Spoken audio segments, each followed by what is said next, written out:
in 314 for a shooting at Century Theaters. They're saying somebody's shooting in the auditorium. Roger, keep your fires west of the smoke. You're cleared hot. An officer hit. Send me the world. Don't go over that fence. Don't go over that fence. Grab the shotgun again.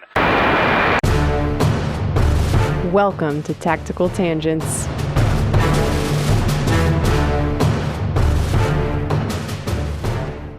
Welcome back to Tactical Tangents. This is Mike. This episode is brought to you by Devos Outdoor, your go-to source for lightweight, portable, and versatile lighting solutions built for the outdoors and beyond.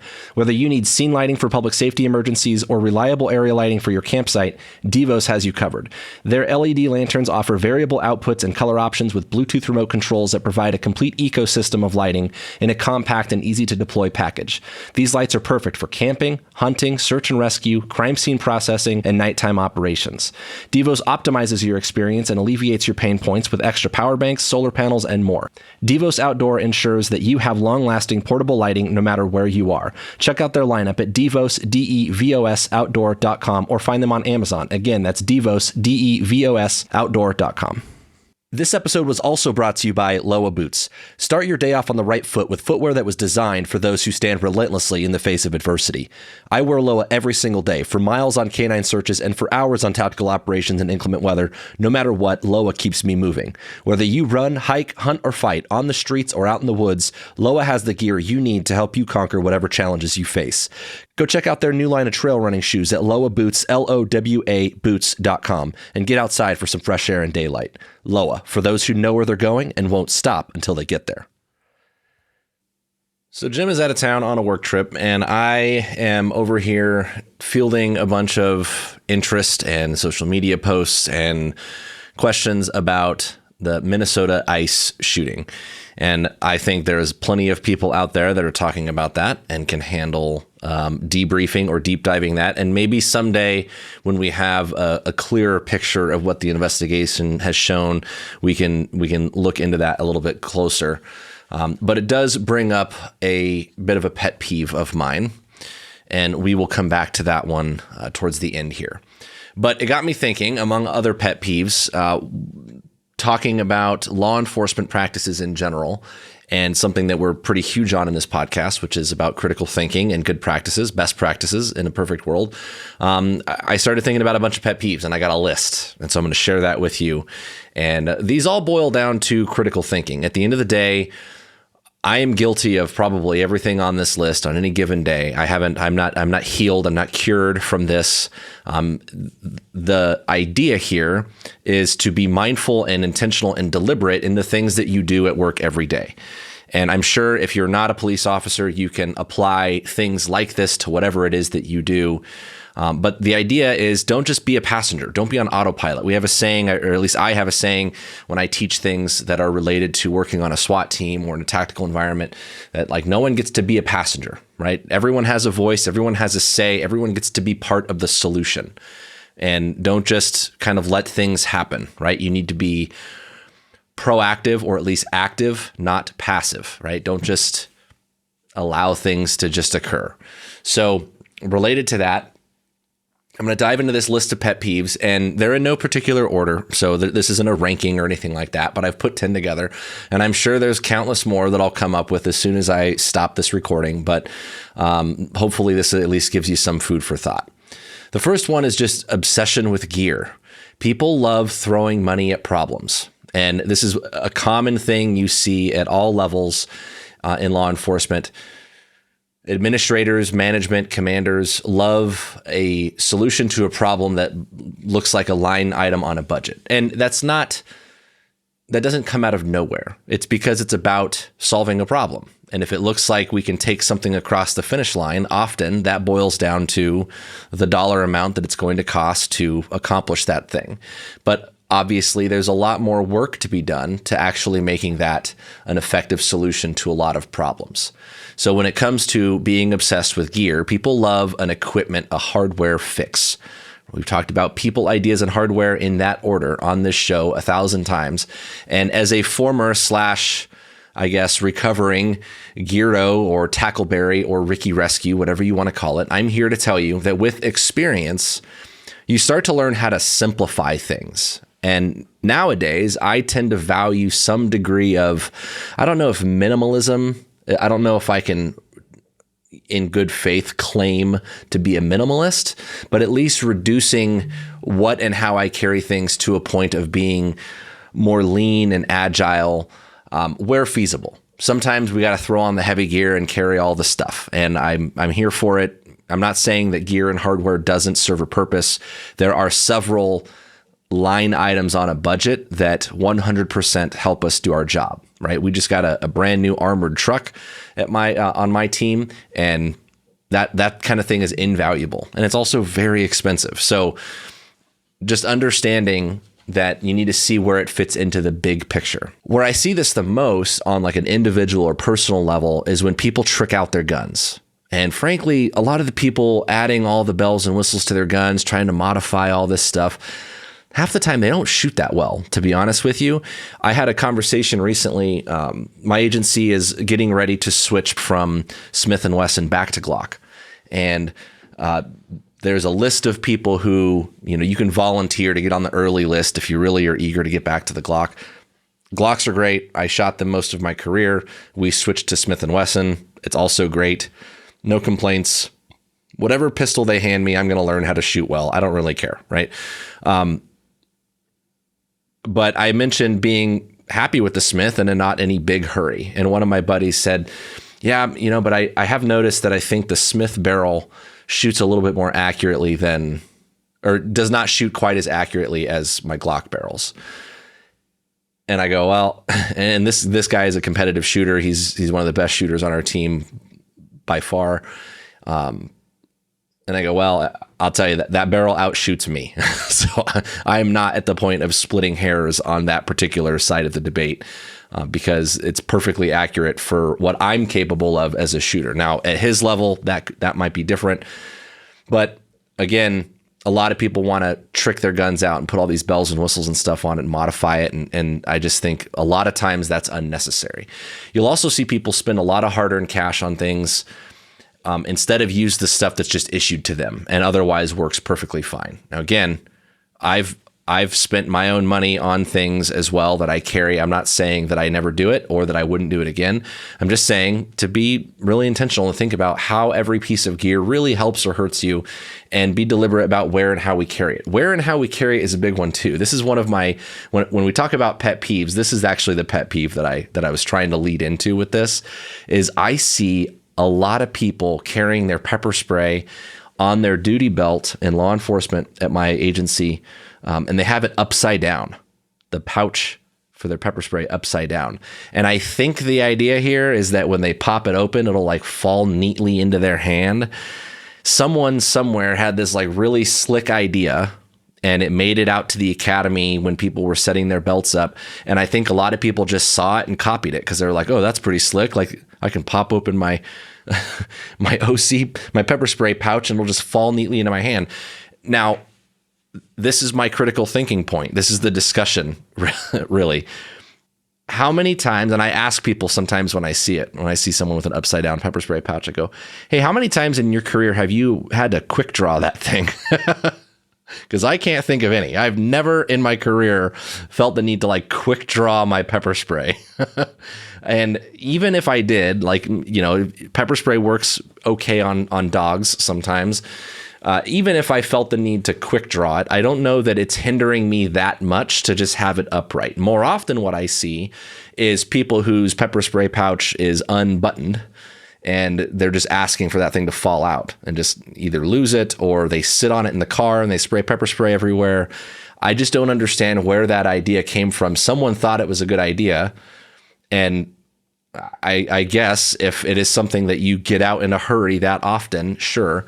I'm not sure the risk outweighs the reward, but I just think it's kind of silly if you do it. I'm not trying to call you out. You do you. But I think a lot of times people did it because they saw someone in the academy had it set up that way and they put it that way and they forgot about it because they probably never used it. That should be a hint. If you did something that you forgot why or how you did it, you should probably go back and maybe reconsider those things. So again, it all boils down to critical thinking. I think an obsession with gear can be problematic, and I think how you carry it is something that you should be mindful and deliberate and intentional about. Number 2, anytime you use the words 10-4 in face-to-face conversation or like over the phone or worse in a text message instead of just okay is absurd to me. I think 10 codes for the most part need to go away. There are some exceptions for the sake of brevity and being concise. And in those cases, maybe in conversation even, it's okay. For example, we have a delineation of codes at my agency for a traffic collision with either no or unknown injuries, with injuries or fatality. So 1050, 1052, 1053. Would be to kind of delineate those things like, hey, are there injuries or is someone going to die on this thing? And I think in that sense, maybe the codes can be helpful for brevity instead of trying to give some dissertation and explain that with your words. But as a default, I think we should just use our words, just be human. And if you find yourselves saying things like 10-4 instead of okay in face-to-face conversation, what? Why do we talk so differently with each other than we do to the rest of the world? Again, there is that common core of experience and knowledge that for brevity's sake, if you're trying to say what kind of incident it was and it's brief, fine. But 10-4, and I've seen this in text messages too. Now think about how I have to type 10-4 in a text message. You got to like go to the numbers and 1-0, find the dash, and then 4, instead of just writing okay. Or even better, like the thumbs up reaction in a text message. It just seems unnecessary to me. And I don't know if it makes people feel cool or they think they sound cool, but think about that. Use your words. Just use your words and be human. I hate that we find this felt need to talk differently than the rest of the planet, right? That's problematic. It sets us up for other problems in and of itself, right? So use your words. Anytime you say 10-4 in a conversation, not on the radio, or in a text message, seems unnecessary, annoying. Speaking of weird things that people do when it comes to radio stuff, since we're on the topic of radio codes, there's a way that people, again, I don't know if it's because they're trying to sound cool or they think that they have to be different on the radio and not use their words. They want to sound, I don't know, official or something.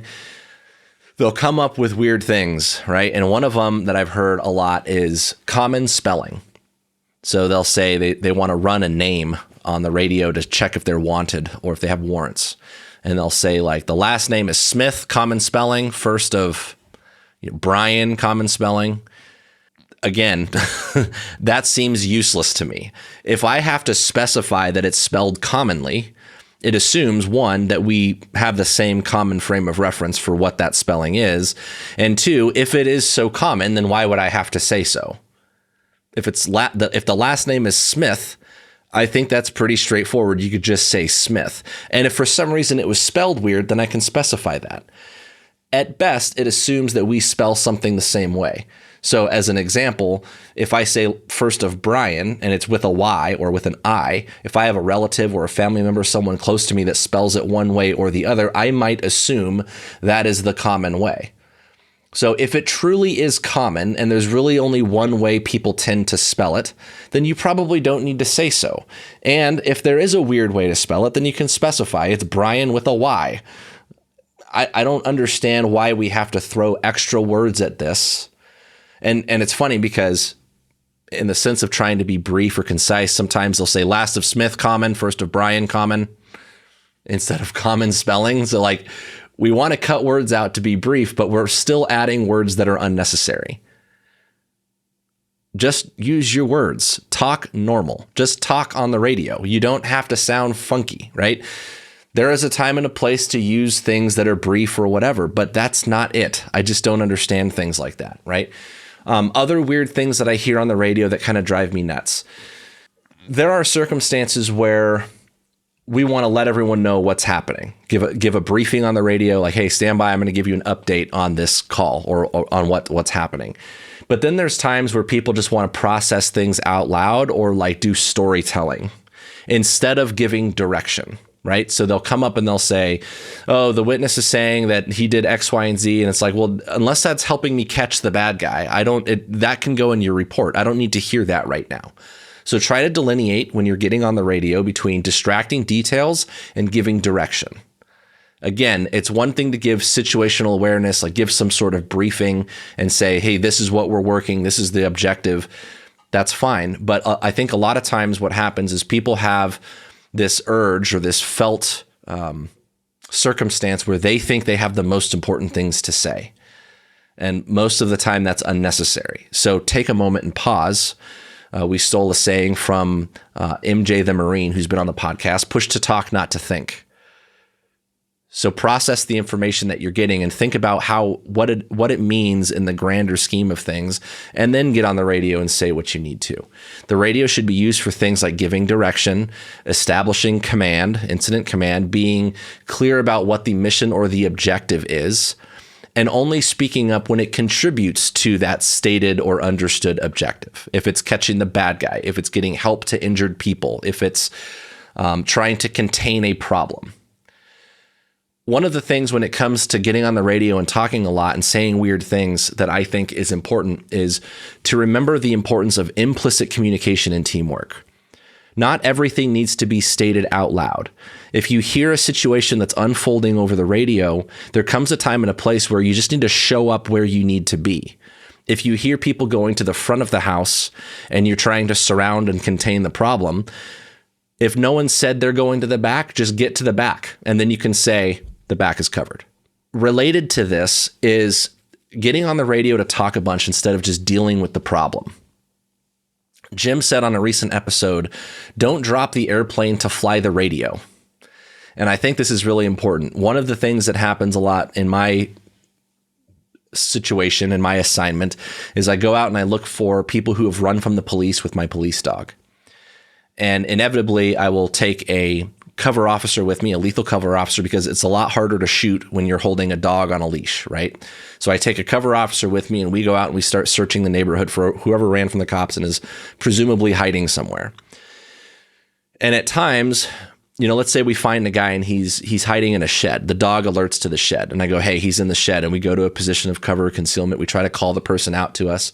And what I need my cover officer to do is to cover me, right? Be the lethal cover, while that guy is hopefully surrendering or we're dealing with that problem. Now, if it's just me and one or two other people in the backyard in a neighborhood, no one is going to get to us fast enough to help us with that problem if that guy comes out guns blazing, right? Like, we've got to deal with the problem that's right in front of us. It's not to say that we shouldn't communicate and get on the radio when it's appropriate. But what I don't want is for that person to start getting on the radio to tell a story instead of being the lethal cover that he's supposed to be. So be intentional about that. Don't drop the airplane to fly the radio. I like that expression a lot. The other one I'll hear about radio stuff, and I swear this is like the last one, is asking a ton of questions. People will get on the radio and they'll be like, hey, can you ask we'll be responding to a 911 call. And the caller is talking to the call taker and, hey, can you ask the call taker or can you ask the caller what their favorite color is and what they had for lunch this afternoon? And I think, there's all this stuff, and sometimes there's legitimate information gathering that needs to happen, but sometimes you just need to go and deal with it. That's what our job involves, right? And so I value communication. Communication comes up a lot when critical incidents go south and go poorly, but it takes a lot to separate signal from noise. And so you need to really think about, like, is this contributing to the problem? Is now the time and the place? Or do I really need this piece of information? Because what happens a lot is these major incidents happen and everyone's talking, and then someone with something really important to say can't get on the radio to give it. So take a step back. It's not about sounding cool. It's not about feeling part of the club because you're on the radio, right? Feeling like you're part of the solution here. Solve the problem, right? That is the essence of teamwork, is making sure that everyone carries their workload, and the workload is not talking on the radio. All right. So saying weird shit on the radio or talking on the radio too much. Again, I'm guilty of this too. I have a podcast, right? I talk a lot, but try to be mindful about it. Speaking of disjointed or weird or unclear communication, or just cluttered communication. One thing that I touched on in that is stating the objective or being clear about the objective. One of the things that I see a lot in law enforcement when something dynamic is happening is you got a bad guy. He's running from the police, or he just ran from a scene. He's whatever he's doing, right? And all the cops want to just run to the epicenter. They want to get in on the action, right? They run to the epicenter of the problem, and there's really no like clear sense of plan or direction. It's just everyone's mind is see the rabbit, chase the rabbit. And so what do? They get him. They just want to get him. And there's really no like tactics or coordination about that. And I think that can be problematic, right? This is an amateur hour, right? This is a team sport. And one of the things that happens is if you've got, 5, 10, 15 cops, depending on the area that you work in and the size of the agency, resources, whatever, that are going to a problem, is everyone wants to get on in the action instead of, okay, I already got people that are doing this part of the problem. Maybe I should start thinking about the next steps, right? And think about like an active shooter type of event. Yes, we need to get on scene, close with, and kill the bad guy, right? But, that 5th or 6th or 9th or 10th person that's responding to that scene needs to start thinking about like, okay, where are we going to start parking people? Where are the ambulances and fire trucks going to go, right? At some point, you have to think about the next steps. That is the essence of teamwork. We're supposed to be professionals, be clear about what the mission or objective is in the moment, right? And then try to communicate and coordinate that. Having a clear objective or mission, right? In an active killer example, stop the killing, stop the dying. That is the objective or the mission. And if you're on the radio talking about all the things sort of adjacent to the investigation or where people are going to set up a command post and all those things, if those first objectives haven't been done, then you need to prioritize that, right? But if that objective is underway or being accomplished, then you can start thinking a few steps ahead. The essence of teamwork, right? Having an objective, understanding the objective, and then communicating and coordinating that so that it's not just get them. That's not tactics, right? That's not strategy. That's not putting together the pieces of the puzzle. Next thing is when I talk about objectives, having a clear sense of the objective or the mission of a call or an incident, or establishing a plan. Something that has come up over the last several years or decade or so is in the aftermath of critical incidents, people will start to say like, well, what was the plan? Did everyone understand the plan? Was there a clear sense of who had incident command, right? Who was in charge? Who was flying the ship here? And what that's led to is this sense of like, okay, well, in the investigation, in the aftermath, they're going to ask what the plan was. So I better make sure I have a good plan. And so now what'll happen is you get people that want to go stage and have a powwow about the plan before they solve the problem. The problem with that is it turns out we're in the business of public safety, right? If I'm responding to a call where an ex-boyfriend is trying to force his way into some person's apartment and there's, women and children in the apartment and this dude's trying to break down the door, we shouldn't be waiting around the corner for our buddies to get there to stage, right? And this is what ends up happening is they go, okay, we'll stage at the entrance of the apartment complex and we'll put together a plan and then we'll move in together. And that way it looks really neat in the investigation, in the aftermath. The problem is while you're doing that, someone is potentially trying to force their way into someone's home to do them harm. That's not okay. We are in the business of public safety, of protecting people, right? There is a time and a place. If you're going to a big old, like a riot or a crowd that's fighting and you need to not get overrun, then sure, maybe there's a time and a place to start staging and coordinating your resources and moving in a controlled way. But oftentimes you should at least be getting eyes on the problem to figure out, like, get real-time information about how serious it is and what resources actually need to be in place. But we signed up to protect people, and that's going to involve some risk. And you can't just be waiting around the corner while people are potentially getting hurt and or killed, you have to do your goddamn job. So when I hear this, like, oh, we're going to stage and come up with a plan, because we've heard that enough times. We've had we've been slapped on the wrist because an investigation went sideways because there was no sense of plan, going back to our last point, because the plan was just get him, right? We weren't using tactics. We didn't have a clear sense of objective or mission. We thought there's the bad guy, go get him, right? That's back to that last one, same thing. So now we've overcorrected. Okay, we're going to stage and we're going to come up. No. Sometimes you have to get in there and do your job. And sometimes it's not going to be perfect. You're only going to have one or two of you. That's how it goes sometimes, right? Jumping back to number 6, back to our communication stuff, disjointed and unclear communications. You'll notice a lot of these kind of revolve around communication stuff. Giving commands. And this can come in a couple different forms. It could just be a stop or arrest command, a high-risk stop, traffic stop. It could be surrounding a house and trying to call people out of a house on a PA system, something like that. Giving conflicting commands or just being unclear. And what I see a lot of times is people want to be very robotic and they want to sound official instead of being effective, right? So they'll get on a PA system and they'll be like, this is the police department, exit the residence.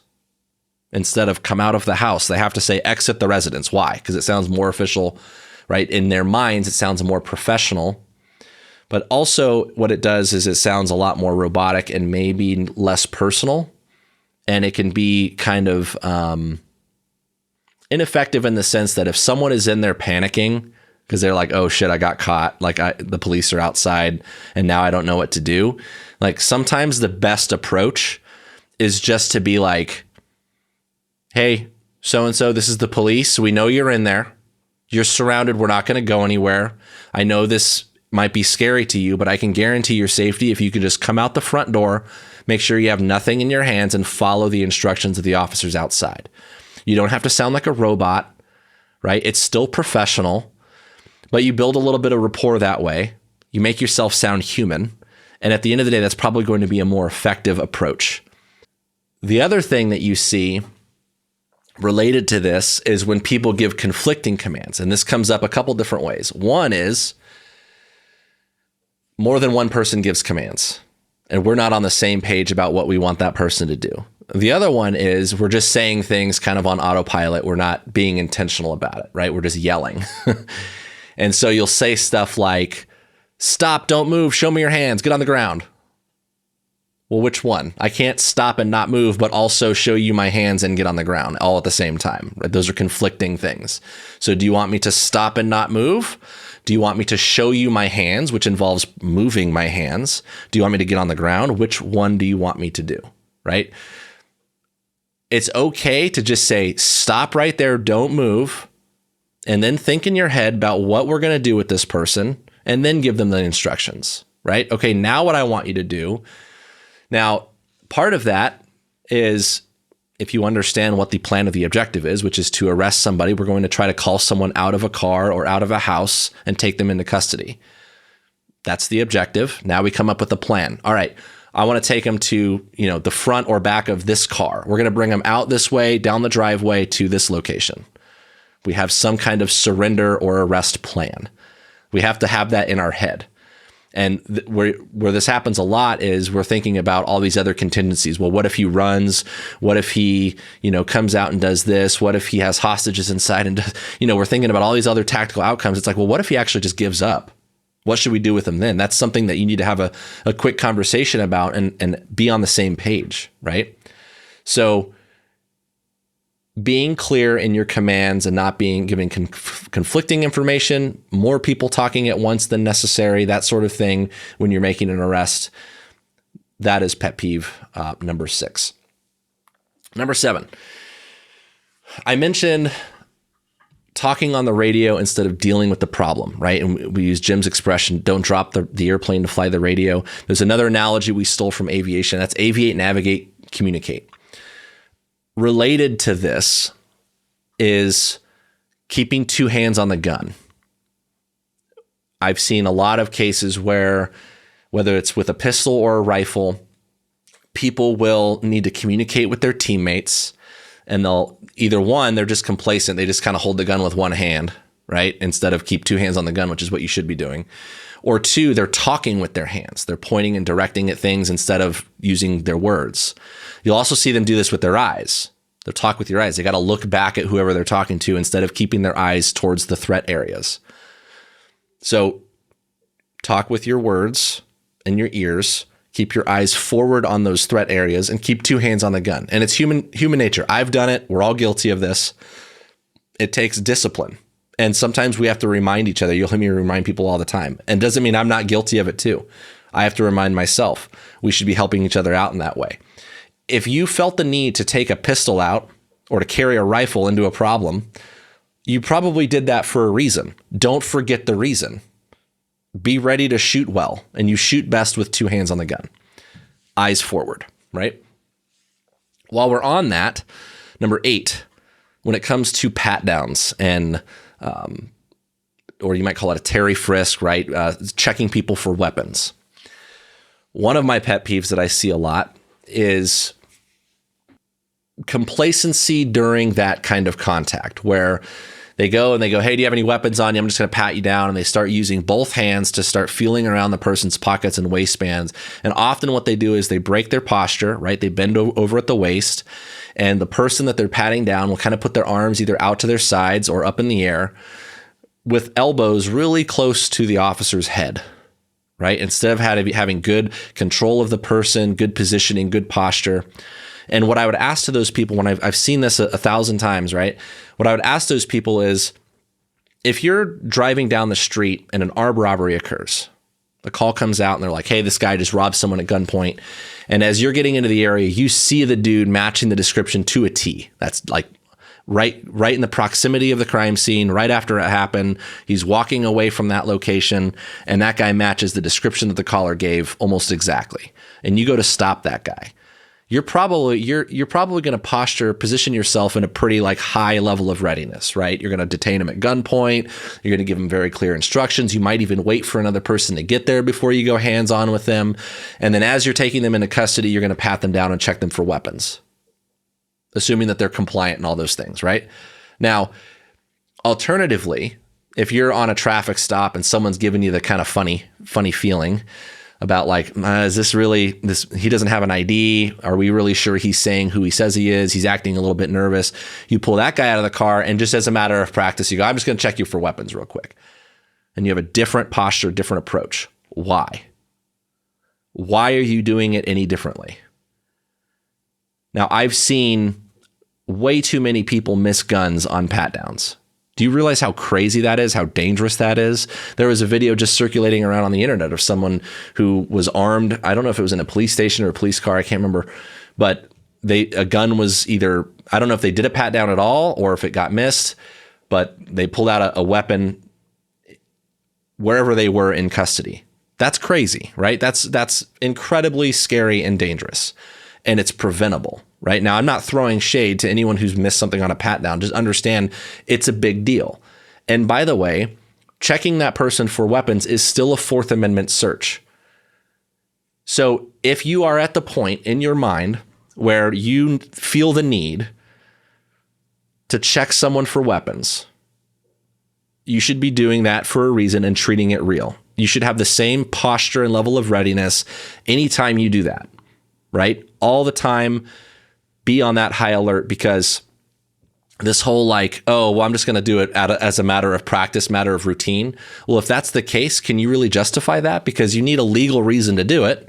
So if you're doing it for a good reason, then treat it real and always have that posture, because it's really dangerous timing to go and start putting your face around people's elbows while you pat people down instead of having that like good control, good positioning, right? So that's pet peeve number 8.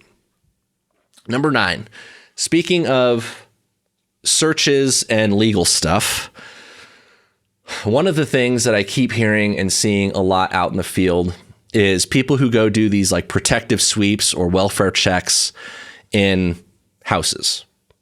right? So they'll have some call that occurs, maybe a domestic disturbance or something like that happens, or a loud party call, and they detain some people out in front of the house, and they go, okay, we're going to go do a protective sweep. We're going to go clear the house. And this, in my experience, is a little bit slippery, right? Slippery slope. First of all, as we know, going into someone's house is a search under the Fourth Amendment that generally requires a search warrant.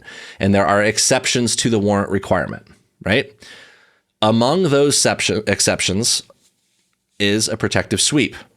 Another one is public caretaking, right? A public safety type role where potentially someone is hurt or needs to be checked on, care rendered to someone inside.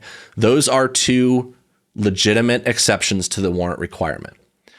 But all too often, in the debrief or aftermath of calls like that, I've gone to ask officers who went into those houses and said, hey, why did you guys do a protective sweep? And they go, oh, for officer safety, just to make sure.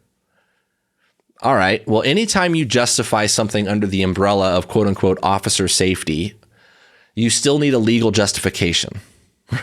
Like there is something that helps us stand apart from other places in the world when it comes to the rights of people. And I'm only saying this because if you go into one of those places and things go sideways, you get into a shooting, that's going to be among the things that comes up in the investigation is what were you doing in there? And the problem is when I ask people about protective sweeps, I'll do a little fun like pop quiz, quiz of the day. And this is part of my, coaching and mentoring efforts sometimes that I will make of young officers and even some supervisors sometimes is, can you explain to me what you need? Do you know the two requirements for a protective sweep? To do a protective sweep, you need two things. It's dictated by case law. And oftentimes they can't tell me. Now think about that. If you need two things to do a protective sweep and you can't tell me what those two things are, but you just went and did one, what does that mean? How can you justify it, right? Problematic. The two things that you need are reasonable suspicion based on articulable facts and circumstances that there are other people inside or another person inside, and that person poses a risk to the officers. So let's say you're going to secure a scene. For whatever reason, you think someone else might be inside. Not that there's a possibility of somebody inside. That you have reasonable suspicion based on specific articulable facts or circumstances that there is somebody inside. And that person poses a risk to the officers. So unless you can describe those two things to me, you shouldn't be doing a protective sweep. And I see this happen a lot. And the reason I have a problem with it is because if you think about it, if you think someone else might be in there and that they might be dangerous, are there other ways to mitigate that risk than to just go wandering in there to be potentially ambushed? And that's kind of my question, right? Are there other resources you can use to do that protective sweep or to help with that protective sweep if you truly thought there's someone in there and that they were dangerous? Right? Now, I'm not saying we're going to call the SWAT team every time something like that happens and use robots and everything like that. But I am saying that you should only be doing it if you actually think someone might be in there and if they're dangerous. And so you should probably be thinking about alternatives, right? So this is dangerous work, right? You signed up for a job that requires you to carry a gun and wear body armor. There's going to be risk. You can mitigate, but not totally eliminate that risk. But it's also important to remember that you're bound by rules and practices, right?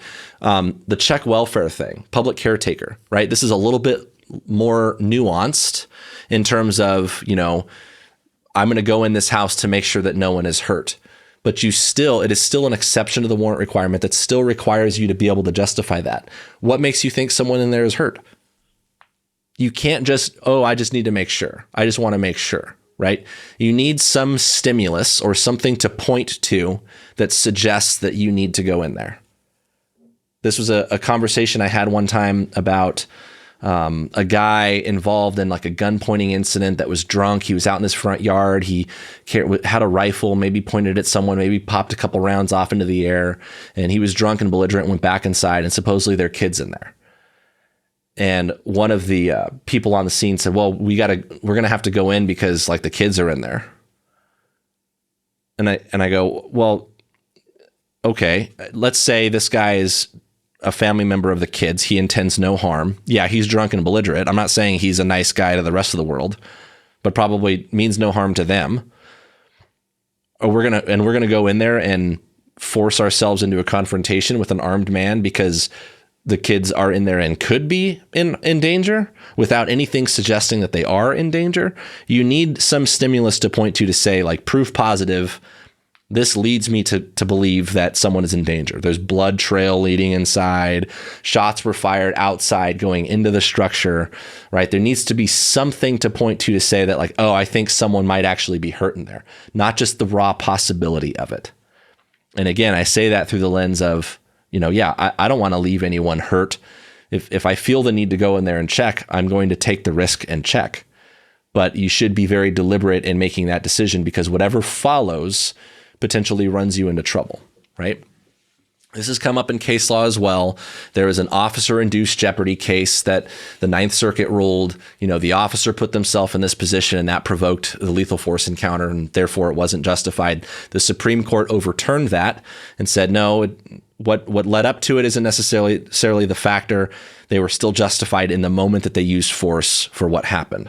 So although we're still going to look at the things leading up to it, in the moment, they were still justified in that incident. And that was, I think, involving a suicidal guy with a knife that the officers went into the room and exposed themselves to the guy with the knife and then shot him, right? So that whole provocation, officer-induced jeopardy case, the Supreme Court ruled in favor of the officers in that particular case, but it is still an important set of questions you should ask yourself in terms of best practices, right? Not just what's legal, but what's a good idea, what's safe for everybody, and not just for the person that you might get in the shooting with, but also for yourself and your buddies, right? So I think you need to be careful about things like that. And that leads me to the big discussion about officer-induced jeopardy. Number 10, don't stand in front of fucking cars. My God, dude. So I am not here to deep dive or to solve the case of the Minnesota ICE shooting by any stretch. The whole thing is tragic and heartbreaking, and it sucks. It sucks for everybody involved, right? It's not about a justification. And here in this episode, in this podcast today, we are not going to deep dive whether or not that use of force was justified, but it does kind of bring up that discussion about officer-induced jeopardy. Not trying to settle that, in my mind, it's not about justification for the use of force. Sure, if someone charges at a police officer, a federal agent, and strikes them with their car, there are absolutely criminal charges against that person. They should be apprehended and charged. And if it can be mitigated or prevented, by all means, go for it. It's not about the justification for shooting that person. It's all about what the practical solution to that problem is. If your motive or objective is to stay safe and go home at the end of your shift, don't stand in front of fucking cars. Now, that's not to say that on any given day you might find yourself in front of a car that might move. Yes, by all means, that happens. But if you think about an object in motion will remain in motion, right? Shooting at the car is not the best solution to the problem. Getting out of the way is the best solution to the problem. When we think of shooting as a lethal force tool, we have to think about timers and switches, right? If I shoot at somebody, I can either have that central nervous system incapacitation, the switch. I shoot them in the brainstem or in somewhere in the head or central nervous system that will immediately stop whatever they're doing. It's a switch, lights out. Okay, that's one way lethal force works in our favor. The next best thing is a timer. I hit them somewhere where they're going to bleed out quickly, and that is going to make them stop what they're doing, right? So I hit major vessels, heart, something like that, that limits the amount of time that they have left to continue doing whatever act puts me in danger or someone else in danger. Timers and switches. Now, if a car is already moving, even if I hit the switch, the car is still moving. It's still a problem, right? It might be out of that person's control now, but it doesn't stop or solve the problem. Get out of the way. This is one of those things where I think police officers tend to see every lethal force problem, like if you're holding a hammer, everything looks like a nail. And so we're taught you have a gun, so that's what you use to solve lethal force problems.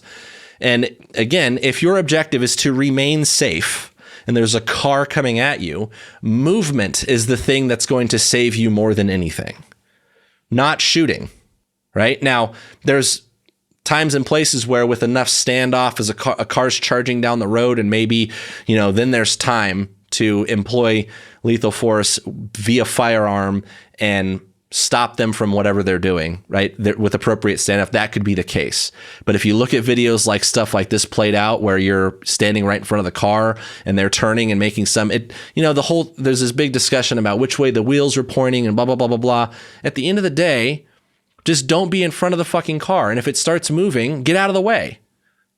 That's the solution to the problem. That is the practical answer to the problem, is not being in front of the car. And if you find yourself in front of the car, then don't be there. Move. I don't think that any use of a firearm is the best way to solve it. There are exceptions to that, absolutely, right? But it's just a pet peeve of mine. We've had it happen at my agency, and it happens all the time at agencies across the country where cops stand in front of a car or they somehow attach themselves to a car, and then it leads to a shooting because they felt like their life was in danger. And I'm not to say that's justified or not. In any given case, it may very well be justified or appropriate, but also just don't be in that situation. If you didn't put yourself there, then you wouldn't have that problem in the first place. And then we wouldn't have to have the discussion. We wouldn't have to have this emotional argument on the internet about whether it was justified or not, because everyone would go home okay to tell about it. That's crazy to me. It's crazy to me that the gun is the first thing that people go to when it comes to a moving vehicle.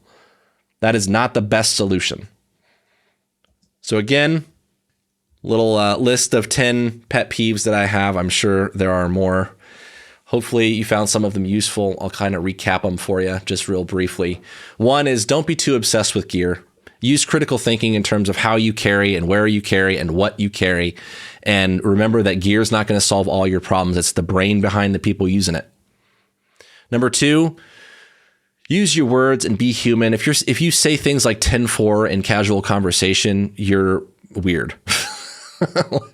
Like be more human. Think about how it is that you communicate with people. There is a time and a place for brevity, but jargon and all of that stuff is inherently divisive. It doesn't really help us communicate any better, and it's just honestly inefficient at times. Number 3, avoid saying and doing weird shit on the radio, right? Funny expressions like common spelling is the tip of the iceberg.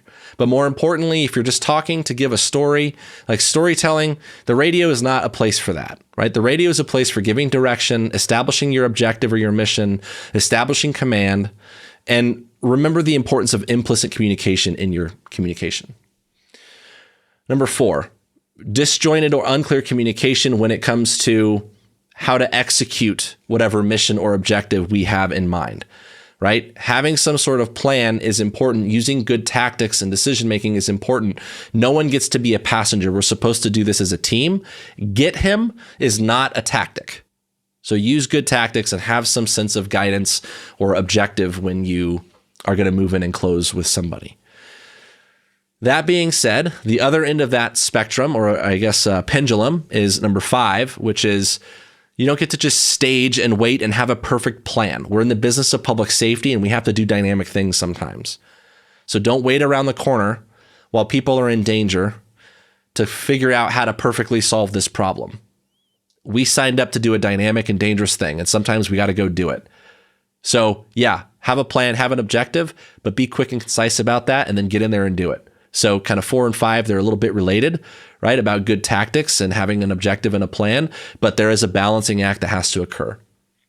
Number 6, balance between sounding official, professional, and effective, right? Don't give conflicting commands. Have a surrender or exit plan. Be clear about it. Make sure one person is giving commands. Don't give conflicting commands. Number 7, don't drop the airplane to fly the radio, aka aviate, navigate, communicate, aka keep 2 hands on the gun and your eyes forward. Requires discipline, but if you're holding a gun, you're holding it for a reason. Number 8, don't be complacent during pat downs. Have good control and positioning and good posture when you're doing a pat down for weapons. It's a big deal. If you're doing it for a reason. So remember that. Number 9, anytime you justify something under the umbrella of quote unquote officer safety or check welfare, you better have a legal justification for doing it, because everything that follows is going to help you have the moral and legal high ground if you can do it. Understand what those laws and those rules are and what they say, right? We're supposed to be the good guys and do things the right way. We are bound by rules and practices. Keep that stuff in mind. And speaking of best practices, don't stand in front of fucking cars. It's not about the justification. It's not about whether or not it was okay to shoot. It's about whether or not it's a practical solution to a dangerous problem. Don't stand in front of cars. That's all I got. Hopefully you found some of this useful or helpful. I know some of them are a little bit repetitive, but that's how we roll here at Tactical Tangents, especially when I'm talking, because that's what I do. I hope you guys can stay safe and find something useful, and I'm sure we'll add to this list as we go. Take care. All right, guys, that's all we got for tonight. This episode is brought to you by 09 Holsters. We talk a lot about people, ideas, and hardware on this show, so when we invest in equipment, we always think in terms of experience first. 09 is helping you figure out how to carry the gear you need to be effective. They are built by cops, for cops, with a minimalist design and bomb-proof durability. Radio cases, flashlights, body cameras, even canine remotes, you name it, 09 has been filling a void in tactical duty holsters for more than a decade. Go see what they offer at 09 Holsters, that's ZERO, the number 9, holsters.com. 09, built to win the fight. And this is Jim. This episode is also brought to you by ManusX. We've talked a lot about the tactical fantasy on this podcast, and one of the quickest ways to break your tactical fantasies and actually improve your performance is by getting real feedback. One of the ways you can do that is with ManusX. You're not going to get better at shooting on your own. You need practice, data, and coaching. And you need to make the most of your ammo with good live and dry fire training. Manus is a family of training devices that tracks you while you train. It times and tracks everything you do in a drill and coaches you as you go. It is indispensable to taking your shooting to the next level. Go find them on manusx.com. Don't forget that we put out new episodes on the 1st and the 15th of every month. If you like what we're doing, you can head over to Patreon, give us $1 for each new episode. That money's going to go back into bringing you good content. If you want to interact with us, you could find us on Facebook, Instagram, and Twitter. We are at TacTangents. You can also email info@tacticaltangents.com. All right. That's all we got. Good talk.